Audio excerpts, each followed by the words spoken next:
Hello students, welcome to Simon expert. मैं आपका दोस्त गाइड और मेंटर राहुल स्वागत करता हूं आज के इस नई वीडियो में। मैंने जैसा वादा किया था कि चैप्टर वाइज एनालिसिस में लेकर आऊंगा मैथ्स का, और वो आज इस वीडियो में पूरा कंप्लीट तुम्हें चैप्टर वाइज एनालिसिस मिलेगा। इसमें तुम्हें उसके बारे में जानकारी मिलेगा कि हर चैप्टर्स में कौन सा टॉपिक इंपॉर्टेंट है, किस टॉपिक से किस तरह के मार्क्स के क्वेश्चन पूछे जाते हैं, कहाँ से 1 मार्क्स का क्वेश्चन पूछा जाता है, कहाँ से 3 मार्क्स का। तो वो सारी चीजों के बारे में A to Z जानकारी मिलने वाला है। तो बने रहो पूरा लेक्चर को लास्ट तक देखो, एक भी मिस मत करो। ये एग्जाम में तुम्हें बहुत हेल्प करने वाला है। तो लेट्स गो, स्टार्ट करते हैं। तो सबसे पहले हम लोग नंबर सिस्टम्स के देखेंगे, पहले स्टार्टिंग से करेंगे। और एक बात ध्यान रखें कि सिलेबस तुम्हें बिल्कुल पता होना चाहिए। अगर सिलेबस का जानकारी नहीं है तो आई बटन पे लिंक आ रहा होगा, उसको जरूर जाके देखो और वहां से सिलेबस अच्छे से कवर करो। देखो ध्यान से। तो पहला चैप्टर हमारा है नंबर सिस्टम में रियल नंबर। ये बेसिक है, स्कोरिंग है। स्कोरिंग इसलिए क्योंकि इसमें कॉन्सेप्ट थोड़ा कम है, बस मेहनत करना होता है और उससे ज्यादा कुछ नहीं है। ठीक है, तो यहाँ पर टॉपिक में क्या आता है, नंबर का types, fundamental theorem of arithmetic, फिर HCF and LCM based question. तो ये जो दो टॉपिक तुमको दिख रहा है एचसीएफ और एलसीएम बेस्ड क्वेश्चन में डायरेक्ट आता है। वहां पर तुमको पिक्चर में दिख रहा होगा कि किस तरह का यहाँ पर एचसीएफ एलसीएम में क्वेश्चन पूछा जाता है 1 मार्क्स का। ठीक है, फिर एक्सरसाइज 1.1 एनसीईआरटी में जाओगे तो वहां क्वेश्चन नंबर 5 और 6 मिलेगा। वो क्वेश्चन आता है 2 से 3 मार्क्स का, तो वो भी आता है, ज्यादातर पूछा जाता है तुम्हारा, तो उसको ध्यान रखना। HCF and LCM words problem जो है वो तुम्हारा 3 मार्क्स का क्वेश्चन आता है, तो ये रेयरली पूछा जाता है, ज्यादा नहीं पूछा जाता है। तो तुम ये वाला नीचे वाला ध्यान रखना, प्रूफ ऑफ इरेशनैलिटी √2 √3 √5 इसका प्रूविंग जरूर करना। इसका या फिर इसका ये प्रूविंग 3 मार्क्स का और ये 2 मार्क्स का आता है, इसको भी 3 मार्क्स का दे सकता है, लेकिन ये ज्यादा पूछा जाता है और ये फिक्स है, क्वेश्चन आएगा तो आएगा ही। सी सेक्शन में तुम्हारा क्वेश्चन एकदम कंपलसरी रहता है तो रहता है, और वो तुम्हारा 3 से 5 टाइम्स तुम इसको जरूर प्रैक्टिस करके जाना, बिल्कुल नहीं छोड़ना। बस थोड़ा सा याद करना होता है, पैटर्न को कैसे लिखना है, किस तरीके से बनाना है, उसके अलावा कुछ भी इसमें ज्यादा दिमाग लगाने की जरूरत नहीं होता, एकदम सिंपल है, रट के जाना, रटने वाला काम है। ठीक है, तो 3 मार्क्स ऐसे उठा लोगे। फिर केस स्टडी क्वेश्चन के बारे में अगर बात करें तो इसमें रेयर ही पूछता है, ज्यादा नहीं पूछता है, कभी कभी पूछा गया है तो उसमें ज्यादा तुमको प्रैक्टिस करने की जरूरत नहीं है। ये प्रूफ ऑफ इरेशनैलिटी में तुमको ओनली एनसीईआरटी फॉलो करना है। ठीक है, आगे देखते हैं। सेकंड हमारा है अलजेब्रा, और अलजेब्रा तुम्हारा टोटल 20 मार्क्स होल्ड करता है। इसमें 4 चैप्टर होता है। पहला तुम्हारा पॉलिनोमियल्स है 5 मार्क्स का। इसमें देखो कौन कौन सा टाइप का किस तरह का क्वेश्चन पूछा जाता है। पहला पॉलिनोमियल्स का टाइप एल्जेब्रिक और ज्योमेट्रिक मीनिंग ऑफ जीरो जो होता है उसमें से 1 मार्क्स का आता है, यानी कि जो ग्राफ वाला चीज होता है उसमें जीरोस कैसे निकालते हैं, ग्राफ कट करता है, तो वो तुम्हारा 1 मार्क का क्वेश्चन पूछा जाता है। Relation between zeros and coefficient of quadratic polynomial, अगर तुम्हारा ऐसा क्वाड्रेटिक पॉलिनोमियल होता है स्टैंडर्ड फॉर्म, तो एक अल्फा प्लस बीटा और एक अल्फा इंटू बीटा आता है रिलेशन में। ये तुम्हारा क्वेश्चन जो आएगा 1 मार्क्स का, या फिर तुम्हारा 3 मार्क्स का क्वेश्चन पूछा जाएगा। क्वाड्रेटिक पॉलिनोमियल में अगर तुम्हारा अल्फा बीटा यानी 2 जीरो अगर दिया रहता है तो उस केस में यहाँ पर जो क्वेश्चन आता है, एक तो आता है 1 मार्क्स का और एक आता है 3 मार्क्स का। केस स्टडी के बारे में अगर हम बात करें तो यहाँ पर तुम्हारा लेस चांस होता है, उतना ज्यादा केस स्टडी पॉलिनोमियल्स में नहीं पूछा जाता है, अभी लेस चांस से आ सकता है, प्रैक्टिस कर लेना। अगर लीनियर इक्वेशन इन 2 वेरिएबल्स में अगर बात करें तो ये तुम्हारा 6 मार्क्स होल्ड कर रहा है। ग्राफिकल मेथड्स से जो सॉल्यूशन आता है उसमें कंडीशन बेस्ड हो रहता है, पैरेलल लाइंस का, इंटरसेक्टिंग लाइंस का और कोइंसिडेंस लाइंस का, जिसको कंसिस्टेंट सॉल्यूशन और इनकंसिस्टेंट सॉल्यूशन भी देते हैं। तो उसमें तुम्हारा क्वेश्चंस बनता है और वो भी 1 मार्क का क्वेश्चन बनता है इस टाइप का। फिर नेक्स्ट है solution by any 2 methods. 2 method हम लोग को सॉल्यूशन सीखना है, तीसरा मेथड हमारे सिलेबस में नहीं है। सब्स्टिट्यूशन मेथड, एलिमिनेशन मेथड, इसमें से अगर क्वेश्चन आएगा डायरेक्ट सॉल्व करने के लिए आएगा तो 3 मार्क्स का क्वेश्चन पूछा जाता है। बस प्रैक्टिस कर लेना, ज्यादा मत प्रैक्टिस करना। रेसिप्रोकल वाला उतना नहीं पूछा जाता है, जिसमें 1/x + 1/y करके रहेगा, उस टाइप का क्वेश्चन नहीं आएगा, डायरेक्ट आएगा। पॉइंट वाला दे सकता है तुम्हारा 0.2x + 0.3y, इस टाइप का क्वेश्चन दे सकता है। वर्ड्स प्रॉब्लम और सॉल्यूशन बाय मेकिंग ग्राफ में अगर देखें तो वर्ड्स प्रॉब्लम तुम्हारा एज वाला प्रॉब्लम आ सकता है, फिर ट्रेन वाला प्रॉब्लम आ सकता है, फिर रेसिप्रोकल नंबर जो आता है उसका आ सकता है, रिवर्सिंग वाला जो है, रिवर्सिंग डिजिट को रिवर्स करने वाला वर्ड्स प्रॉब्लम तुम्हारा आ सकता है, और एक खास परसेंटेज वाला जो तुम्हारा वर्ड्स प्रॉब्लम है वो पूछा जा सकता है।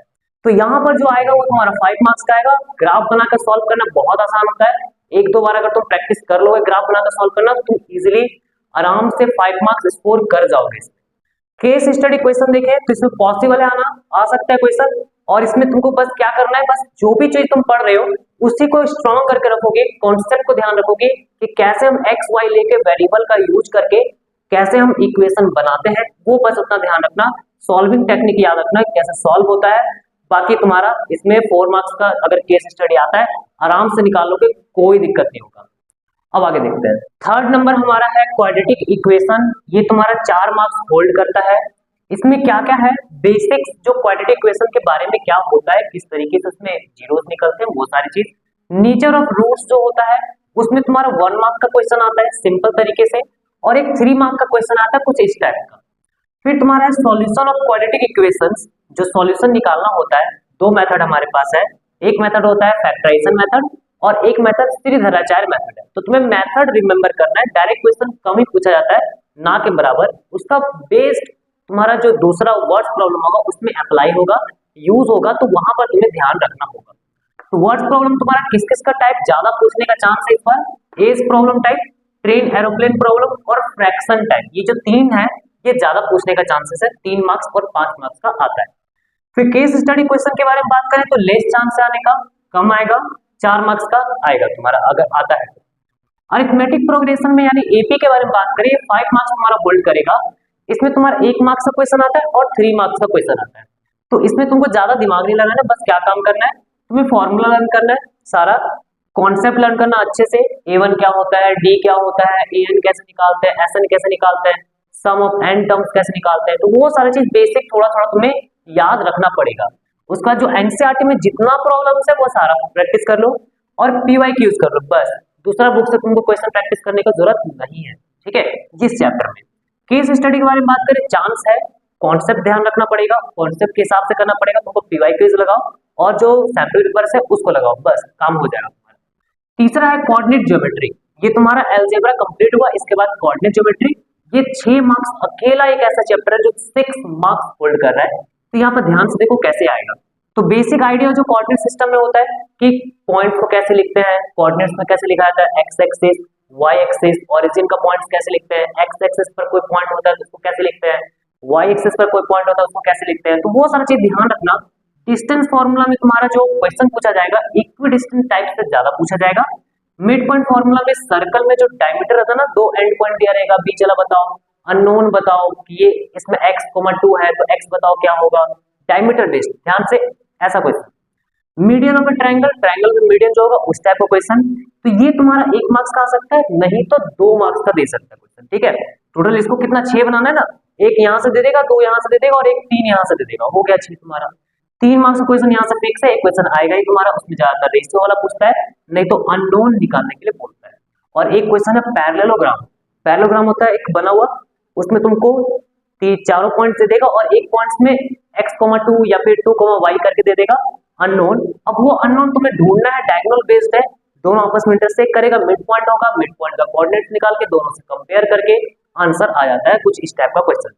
केस स्टडी के बारे में बात करें, बहुत ज्यादा इंपॉर्टेंट है कोऑर्डिनेट ज्योमेट्री, इसमें से केस स्टडी आएगा, पक्का पूछा जाएगा और 4 मार्क्स का क्वेश्चन तुम्हारा पूछेगा। अगर 4 मार्क्स यहाँ पूछता है तो यहाँ से 1-1 मार्क्स का तुम्हारा क्वेश्चन पूछेगा। अब आगे देखो, नेक्स्ट हमारा है ज्योमेट्री 4 नंबर, जो कि तुम्हारा 15 मार्क्स होल्ड करता है। इसमें 2 टॉपिक है, एक तुम्हारा ट्रायंगल्स और एक तुम्हारा सर्कल्स है। अब ट्रायंगल्स 8 मार्क्स होल्ड करता है और सर्कल भी 7 मार्क्स होल्ड करता है। ये 2 चैप्टर थोड़ा बड़ा चैप्टर है, प्रूविंग बहुत ज्यादा भरा हुआ है इसमें, लेकिन मैं तुम्हें शॉर्ट में बताऊंगा कि क्या तुम कर सकते हो जिससे कि अच्छा तुम स्कोर कर पाओ। ये तुम्हारा जो चैप्टर है 8 और 7 मार्क्स से पूरा 15 मार्क्स होल्ड कर रहा है। तो ध्यान से देखो क्या कर सकते हैं। तो पहला तुम्हारा basics of similarity and congruency of triangle, ये तुम्हारा हो गया बेसिक्स, पर ध्यान रखना कि क्या होता है कॉन्ग्रुएंसी, सिमिलैरिटी क्या होता है ट्रायंगल्स का। फिर condition for similarity of 2 triangle, 2 triangle कब सिमिलर होगा तो उसका कंडीशन ध्यान रखोगे।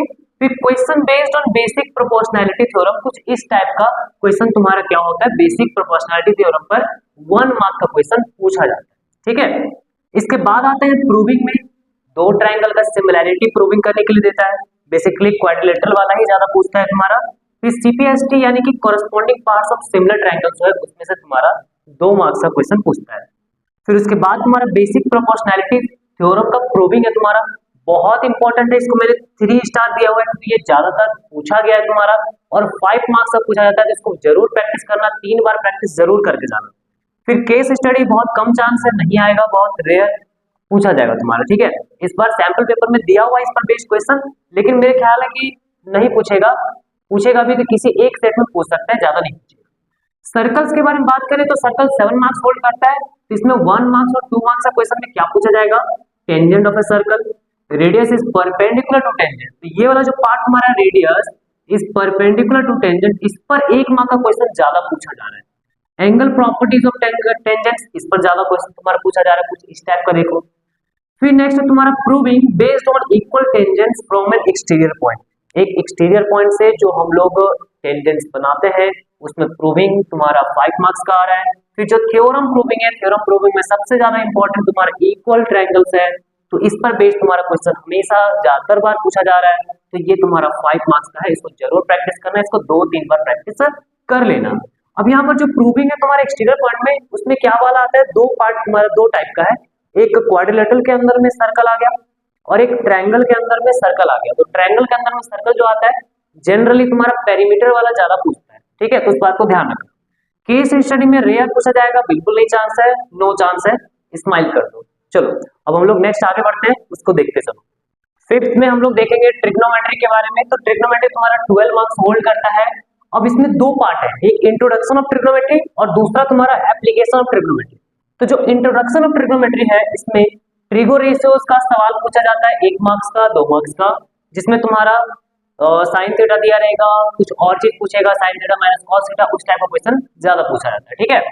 ट्रिगो ऑफ स्पेशल एंगल्स में डायरेक्ट क्वेश्चन आता है कि cos square theta plus sine square 30 degree minus 2 tan square 45 degree, इस टाइप का वैल्यू पुट करके तुमको निकालना पड़ेगा। तो एंगल्स का याद रहना जरूरी है कि साइन 30 कितना होता है, cos 45 कितना होता है, tan 90 कितना होता है, तो वो याद रखना और उसके हिसाब से यहाँ पर सॉल्व होगा। ये 2 मार्क्स का क्वेश्चन एकदम कंपलसरी है, इस टाइप का पूछा जाएगा।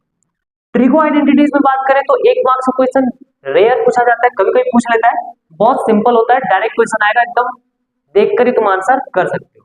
फिर ट्रिगो आइडेंटिटीज में तुम्हारा 3 मार्क्स का क्वेश्चन आता है, बहुत इंपॉर्टेंट है, कंपलसरी क्वेश्चन रहता है, मैं इस पर जल्दी वीडियोस लाने वाला हूँ। 3 मार्क्स का क्वेश्चन में किस टाइप का क्वेश्चन बनेगा, किस टाइप का आ रहा है और कैसे और अलग तरीके से क्वेश्चन पूछा जा सकता है।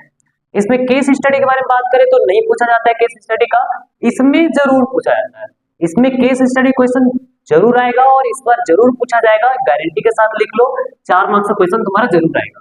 हाइट एंड डिस्टेंस में लेडर और सन शैडो, ये तुम्हारा 1 मार्क्स का, देखो ये 5 मार्क्स का है ना, ये 1 मार्क्स का आ जाएगा और ये 4 मार्क्स का हो गया 5 मार्क्स।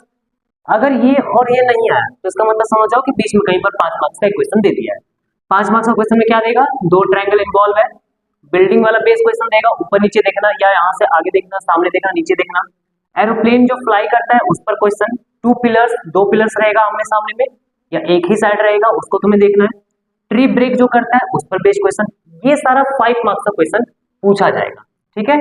6 नंबर टॉपिक हम लोग देखेंगे मेंसुरेशन, जो कि 10 मार्क्स होल्ड करता है। इसमें 2 टॉपिक है, एक एरियाज रिलेटेड टू सर्कल्स और दूसरा surface areas and volume, 2 topic हो गया। पहला टॉपिक तुम्हारा जो एरियाज रिलेटेड टू सर्कल है, ये 5 मार्क्स होल्ड करता है। इसमें तुम्हारा 1 मार्क्स का भी क्वेश्चन आता है, 2 मार्क्स का भी क्वेश्चन आता है। तो क्या करोगे, सिंपल फॉर्मूला याद करना है एनसीईआरटी से, एनसीईआरटी में जो एग्जांपल्स है, क्वेश्चंस है, उसी को प्रैक्टिस करो। और उसमें तुम्हारा जनरली जो 1 और 2 मार्क्स का क्वेश्चन पूछता है एंगल निकालने के लिए या फिर रेशियोज निकालने के लिए पूछता है, ठीक है। 3 मार्क्स और 5 मार्क्स का भी क्वेश्चन आता है, तो वो तुम्हारा जो सेगमेंट वाला प्रॉब्लम होता है, सेगमेंट का एरिया निकालो, ट्रायंगल का एरिया निकालो, तो वो चीज तुमसे 3 मार्क्स और 5 मार्क्स में पूछेगा। 5 मार्क्स में बेसिकली एक क्वेश्चन नहीं 2 क्वेश्चन बना के दे देगा और वो 5 मार्क्स का तुम्हारा करना होगा। केस स्टडी के बारे में बात करें तो बहुत ज्यादा चांस है इसका आने का, इसमें से 4 मार्क्स का क्वेश्चन ज्यादा आएगा, मतलब आ सकता है तुम्हारा, ठीक है। सेकंड तुम्हारा सरफेस एरियाज एंड वॉल्यूम है, ये तुम्हारा 5 मार्क्स होल्ड कर रहा है। तो इसमें तुम क्या करोगे, पहले तो फॉर्मूला याद करोगे, क्यूबॉइड का फॉर्मूला क्या होता है, क्यूब का फॉर्मूला, फिर तुम्हारा स्फीयर का फॉर्मूला, फिर तुम्हारा सिलेंडर का फॉर्मूला, कोन का फॉर्मूला, ये सारा याद रखना पहले। फॉर्मूला बेस्ड ना डायरेक्ट क्वेश्चन पूछेगा, डायरेक्ट क्वेश्चन में क्या आएगा ना, बोल देगा एरिया ऑफ जो तुम्हारा area of curve surface, area of cylinder दे दिया है, उसमें बोलेगा आर निकालो, एच भी दे दिया है तो, या कर्व सरफेस एरिया दे दिया है, बेस का एरिया दे दिया है, बोलेगा आर एच के बीच रिलेशन निकालो। तो ये सारा चीज ना पूछा जा सकता है तुम्हारा, ये 1 मार्क्स में। सॉलिड कॉम्बिनेशन प्रॉब्लम में से 5 मार्क्स का क्वेश्चन आ सकता है, इसमें सिलेंडर और स्फीयर को आपस में कंबाइन करके क्वेश्चन पूछेगा, या सिलेंडर और कोन को आपस में कंबाइन करके पूछेगा, सिलेंडर दे देगा, साइड में कोन लगा दिया, इसके साइड में कोन लगा दिया, या सिलेंडर दे दिया और कोन जैसा गड्ढा कर दिया, वो तुम्हारा पूछ सकता है। ये तुम्हारा 5 मार्क्स का आएगा। लेकिन इसमें तुम्हारा 5 मार्क्स से ज्यादा जो इस बार चांसेस आने का वो है तुम्हारा केस स्टडी क्वेश्चन। 5 मार्क्स का ही है, 5 कम मार्क्स का ही तुम्हारा ये वेटेज रख रहा है। तो इसमें अगर केस बेस्ड स्टडी क्वेश्चन तुम्हारा 99.9% अगर आने का चांसेस है, तो इसका मतलब है एक क्वेश्चन तुम्हारा यहाँ से ही पक्का पूछा जाएगा। तो एक क्वेश्चन यहाँ से हो गया, 4 मार्क्स का यहाँ से हो गया, 5 मार्क्स ऐसे ही हो गया। तो ये तुम्हारा आने का चांसेस नहीं है। तो क्या हम उसको छोड़ दे प्रैक्टिस करने? नहीं, प्रैक्टिस करने नहीं छोड़ना है, क्योंकि यहाँ पर तुम्हें केस बेस्ड स्टडी तभी कर पाओगे जब तुम इस पर अच्छे से कमांड रखोगे। क्योंकि ये अगर कमांड अच्छा हो गया तो तुम फॉर्मूला तुम्हारा याद रहेगा, अच्छे से उसको अप्लाई करने आ रहा होगा, तो तुम क्या कर सकते हो, केस बेस्ड स्टडी क्वेश्चन को समझकर अच्छे से प्रॉब्लम को सॉल्व कर पाओगे। तो ये सारा प्रॉब्लम तुम अच्छे से कर लोगे, आशा करता हूँ। तुम अभी तक वीडियोस में बने हुए हो, इसके लिए धन्यवाद तुम्हारा। और चैनल में अगर नए हो तो चैनल को सब्सक्राइब करो, और साथ में ही अगर ये वीडियोस अच्छा लग रहा है तो इसको लाइक करो। और आगे मैं तुम्हारे लिए और अच्छी अच्छी वीडियोस बनाने वाला हूँ। इसमें तुम्हारा जो चैप्टर वाइज का इंपॉर्टेंट क्वेश्चन है मैथ्स का, वो सारा मैं 1 बाय 1 करके लेकर आऊंगा। 1 शॉट रहेगा, शॉर्ट वीडियोस रहेगा, इंपॉर्टेंट क्वेश्चन और तुम्हारा जो इंपॉर्टेंट रिवीजन है, डायरेक्ट रिवीजन, तो वो सारा मैं वीडियोस बनाने वाला हूँ। तो चैनल को सब्सक्राइब जरूर कर लो। उसके बाद अभी 2 टॉपिक बचा हुआ है, उसको जल्दी से फिनिश करते हैं एंड देन फिर आगे चलते हैं। तो ध्यान दो कि जल्दी से लास्ट है तुम्हारा, इसको जल्दी से अच्छे से देखते हैं। स्टैटिस्टिक्स और प्रोबेबिलिटी, ये लास्ट टॉपिक है। इसमें तुम्हारे 11 मार्क्स ये होल्ड करता है, इसका 11 मार्क्स वेटेज है। स्टैटिस्टिक्स और प्रोबेबिलिटी 2 पार्ट है इसमें। स्टैटिस्टिक्स 5 मार्क्स का होता है या फिर तुम्हारा 6 मार्क्स, मतलब ये 5 ये 6 या 6 ये 5, मतलब ये आपस में ना एक्सचेंज कर लेता है कभी कभी, ठीक है। इसमें तुम्हें क्या करना है स्टैटिस्टिक्स में, पहले तो फॉर्मूला याद रखना है, डायरेक्ट फॉर्मूला बेस्ड 1 मार्क्स का क्वेश्चन पूछता है। प्रॉपर्टीज ध्यान रखना है कि प्रॉपर्टीज में किस टाइप का क्या चीज होता है, जैसे मीन निकालना है, मीन में इंक्रीज करेंगे अगर सारा ऑब्जर्वेशन को, तो उस टाइप का क्वेश्चन तुम्हारा।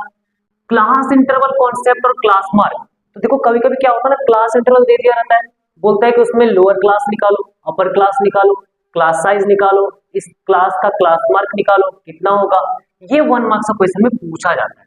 फिर ये ध्यान रखना क्लास इंटरवल में अगर तुम्हारा इंक्लूसिव है तो उसको एक्सक्लूसिव में कैसे कन्वर्जन करना है, क्योंकि ये इस्तेमाल में होता है और वो तुम्हारा किया जाता है, तो उसको ध्यान रखना। केस स्टडी क्वेश्चन के बारे में बात करें तो 4 मार्क्स का क्वेश्चन पूछा जाएगा, 99.9% श्योर है कि यहाँ से क्वेश्चन तुम्हारा रहेगा ही।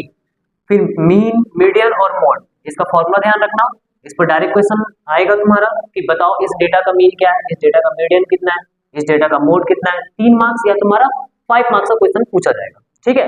तो बढ़िया ना, तो ये वाला पार्ट तो हमारा हो गया। उसके बाद क्या क्या है, तो उसके बाद हमारा है प्रोबेबिलिटी के बारे में। तो प्रोबेबिलिटी में क्या बताया, सिंपल क्वेश्चन 1-2 मार्क्स का तुम्हारा पूछा जाएगा। इसमें तुम्हें क्या ध्यान रखना है, कॉइन्स ध्यान रखना है, फिर डाइस ध्यान रखना है, उसके बाद फिर तुम्हारा जो ये है ना किंग कार्ड ध्यान रखना है, ठीक है। और ये बड़ा इंपॉर्टेंट चीज है, बहुत सारे बच्चे भूल जाते हैं, इसको ध्यान से देखो। ई तुम्हारा इवेंट होता है, ये पीई मतलब हो गया प्रोबेबिलिटी ऑफ इवेंट ई। इसका जो प्रोबेबिलिटी होता है 0 से बड़ा और 1 से छोटा होता है। अगर 0 है तो इसका मतलब कि वो तुम्हारा इम्पॉसिबल इवेंट है, मतलब जो हो ही नहीं सकता। और जो 1 है इसका मतलब वो श्योर इवेंट है, जो पक्का होगा ही, कितना भी कर लो कुछ भी कर लो वो होना ही है, हो चुका है, वो होगा, तो वो तुम्हारा श्योर इवेंट होता है। तो किसी भी चीज का प्रोबेबिलिटी जो होता है 0 और 1 के बीच में होता है। तो ऐसा क्वेश्चन तुम्हारा एमसीक्यू में आया हुआ है कि बोलेगा which of the probability is correct, एक तो दे देगा 1/3, एक 2/3, एक 4/3, एक 0। तो 4/3 तो नहीं हो सकता है, क्योंकि 4/3 1.33 समथिंग आता है, तो 1.33 समथिंग यानी कि 1 से बड़ा हो गया, वो नहीं ले सकते, क्योंकि वो हमेशा प्रोबेबिलिटी जो होता है 0 और 1 के बीच में होता है। फिर ये ध्यान रखना probability of E plus probability of E bar, E मतलब होता है हैपनिंग इवेंट, ई बार मतलब होता है नॉट हैपनिंग इवेंट। तो इन दोनों का जो सम आता है 1 आता है। तो अगर हमको ई का चाहिए तो इसको उठा के उधर लेके जाएंगे राइट में, माइनस कर देंगे, 1 माइनस प्रोबेबिलिटी ऑफ ई बार हो जाएगा। फिर अगर हमको ई बार चाहिए तो एक काम करो 1, इसको उठा के राइट साइड लेके आओ, तो आ जाएगा तुम्हारा। तो ये जो तुम्हारा भी बना ये इंपॉर्टेंट है बहुत ज्यादा, इसको अच्छे से याद रखना। इसके बाद तुम्हारे केस स्टडी क्वेश्चंस के बारे में बात करें तो चांसेस है, ज्यादा चांसेस है आने का, आ सकता है। इसमें तुम्हें कहाँ से प्रैक्टिस करना है, तो बस एनसीईआरटी प्रैक्टिस कर लो इसमें और पीवाईक्यूज लगा लो, बस काफी है, इनफ है। प्रोबेबिलिटी में उतना ज्यादा डीप नहीं पूछा जाता क्वेश्चन, डायरेक्ट क्वेश्चन पूछा जाता है, तो तुमको एनसीईआरटी एक्सरसाइज प्रैक्टिस कर लो, पीवाईज की प्रैक्टिस कर लो, प्रोबेबिलिटी एकदम पक्का हो जाएगा, मैं गारंटी के साथ बोल रहा हूँ। और ये बात को ध्यान रखना, कॉन्सेप्ट को अच्छे से ध्यान रखना कि क्या प्रोबेबिलिटी होता है, किस तरीके से लगता है। तो मैंने सारा कुछ तुम्हें करवा दिया है, सारा जो चैप्टर्स है उन सभी का एनालिसिस अच्छे से दे दिया है। तुम इसको अच्छे से देखो और इस तरीके से अपना तैयारी को और अच्छा बेहतर करो।